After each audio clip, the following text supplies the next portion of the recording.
Dalam masyarakat Jawa, mitos tentang suatu tempat seringkali dijumpai.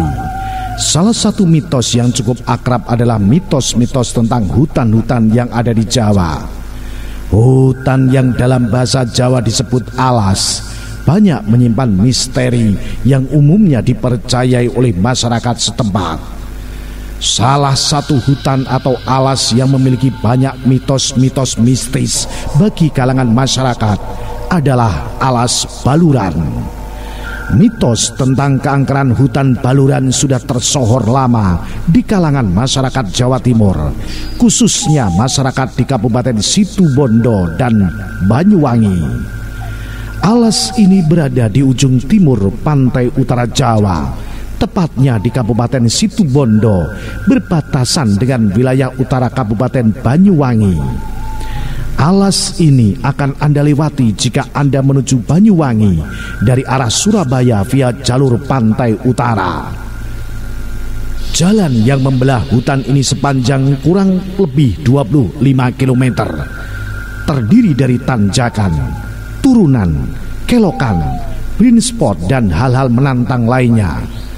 Cukup ekstrimnya jalanan di hutan Baluran ini tak jarang mengakibatkan kecelakaan terjadi di wilayah hutan ini. Tak jarang juga kecelakaan yang terjadi di hutan ini dikaitkan dengan hal-hal yang berbau mistis, seperti mitos yang beredar, yaitu mitos bus hantu.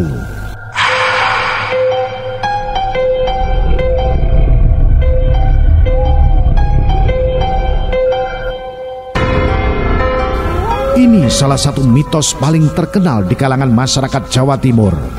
Cerita tentang bus hantu memiliki banyak versi, namun yang cukup tersohor adalah bus hantu jurusan Banyuwangi yang konon penumpangnya adalah makhluk gaib. Kisah ini pernah cukup ramai di salah satu media sosial beberapa tahun lalu, bercerita tentang seorang perempuan yang menaiki bis dari Surabaya menuju Banyuwangi. Dalam kisah itu, gadis itu mengaku naiki bis dari Surabaya pada tengah malam sekitar pukul 1 dini hari. Gadis tersebut tertidur pula selama perjalanan menuju Banyuwangi. Tidak ada keanehan yang dirasakan sang gadis hingga menjelang tiba di Banyuwangi. Hingga ia terbangun dan melihat sekelilingnya bahwa dia telah sampai di terminal Banyuwangi.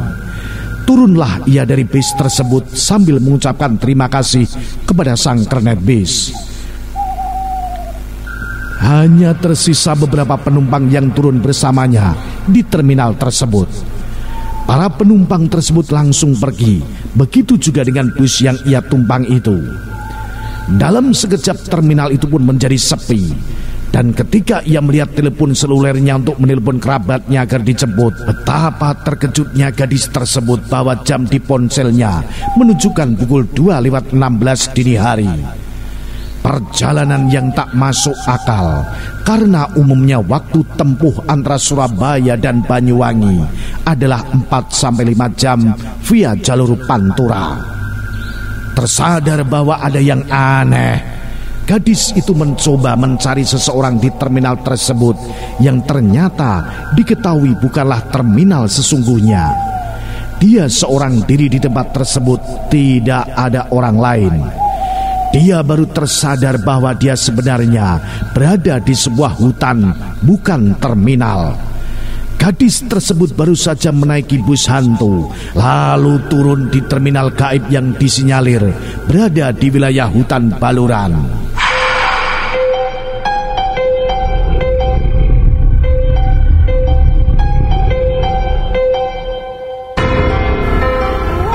Kemudian juga ada mitos jangan melintas ketika sore menjelang malam atau maghrib.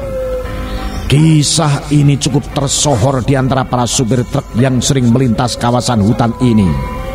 Konon kabarnya, aktivitas gaib sangat kuat di wilayah ini ketika sore menjelang malam atau dalam bahasa Jawa disebut surup. Pergantian hari menuju malam sering diidentikan dengan mulainya aktivitas makhluk gaib. Hutan Baluran dipercayai memiliki banyak makhluk gaib penunggu wilayah tersebut dan akan mengganggu mereka yang melintas ketika waktu surup. para supir truk menyarankan bagi mereka yang ingin melewati wilayah tersebut lebih baik menghindari waktu tersebut.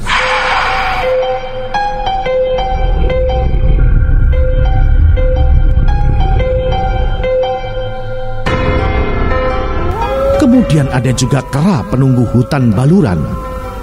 Konon kabarnya, hutan Baluran memiliki penunggu seekor raja kera atau siluman kera yang menjadi pengendali hewan-hewan liar di sana. Raja kera ini dipercayai sebagai raja yang memerintah kerajaan hewan yang ada di sana. Raja kera akan murka ketika ada orang yang mengotori wilayah kerajaannya. Entah itu buang air kecil, buang air besar, membuang sampah sembarangan dan lain sebagainya. Kemudian juga ada legenda Curah Tangis. Curah Tangis adalah sebuah jurang yang berada di tengah wilayah hutan Baluran. Mitos ini berawal dari cerita tentang sepasang kekasih yang dahulu menjalin cinta. Konon, sang wanita dibunuh oleh kekasihnya dengan mendorong wanita tersebut hingga terjatuh ke dasar salah satu jurang di wilayah hutan ini. Cerita ini masih hidup di kalangan masyarakat hutan Baluran hingga sekarang. Konon, masyarakat percaya jika arwah sang wanita sering mengganggu pengendara yang tidak fokus dan teledor yang melewati wilayah hutan ini sehingga terjadi kecelakaan. Selain itu, desas-desus yang beredar, Curah Tangis adalah tempat eksekusi para korban G30 SPKI dahulu. Mayat dari para korban dikabarkan dibuang ke dasar jurang tangis ini.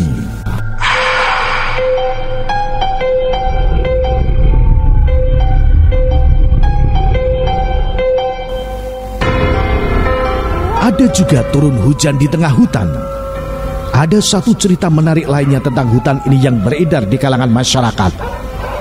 Jika Anda memasuki jalanan hutan ini dalam kondisi cuaca yang cerah dan panas, lalu di tengah perjalanan tiba-tiba turun hujan deras, mitosnya Anda akan mendapatkan kemujuran dan rezeki pada hari itu. Ada juga tercium aroma bangkai. Bau bangkai selalu diidentikan dengan kehadiran makhluk gaib di sekitar kita yang mencium bau tersebut. Termasuk bagi Anda yang mencium bau bangkai ketika melewati wilayah hutan Baluran. Kabarnya, jika Anda melewati jalan di hutan ini, lalu tanpa sengaja mencium aroma bangkai yang tidak diketahui asal-usulnya, konon kesialan akan menghampiri Anda tidak lama setelah itu. Itulah sebab musabab hutan Baluran menjadi angker. Dan itulah mitos yang berkembang sampai saat ini. Salam Jimatres, salam satu misteri. Au.